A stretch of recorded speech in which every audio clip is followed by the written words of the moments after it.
સાહેબ હવે હું થાકી ગયો છું ખરેખર. અરે અમારી બૈરીનું તમને શું કહું, હમણાં સાતમ આઠમ હતી એટલે બધા સોસાયટી વાળા ભેગા થયા આખી રાત કે આપણે પાના રમશું.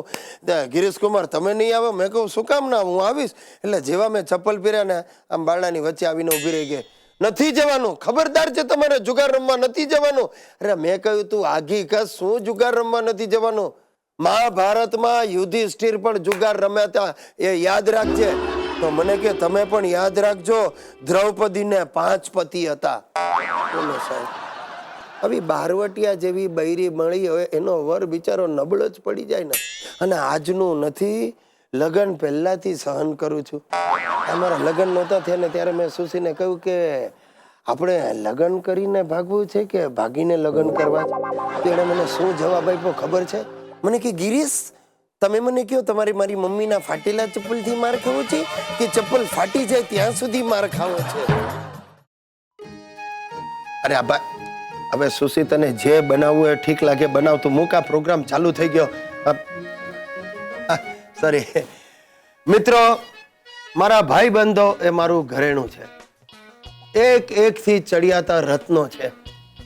તમારી ભાષામાં એને નંગ કહેવાય પણ હું રત્નો કહું છું.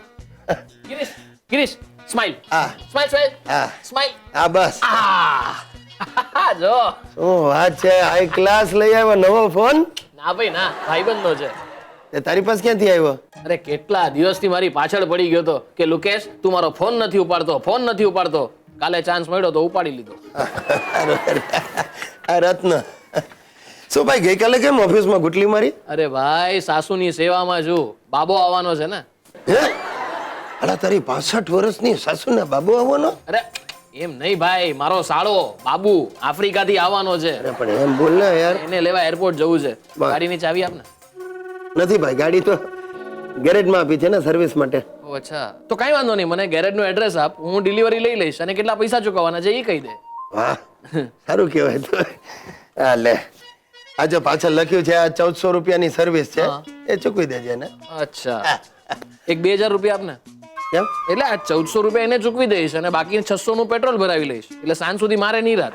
અરે લુકેશ, આલા ગાડી મારી તારા શાળાને લેવા તું જાય અને પેટ્રોલે મારે જ ભરાવાનું? અરે ભાઈ બંધી કોને કહેવાય ગિરીશ? એક બીજા માટે જીવ આપી દે એને. અરે પણ દર વખતે મારે જ જીવ આપવાનો.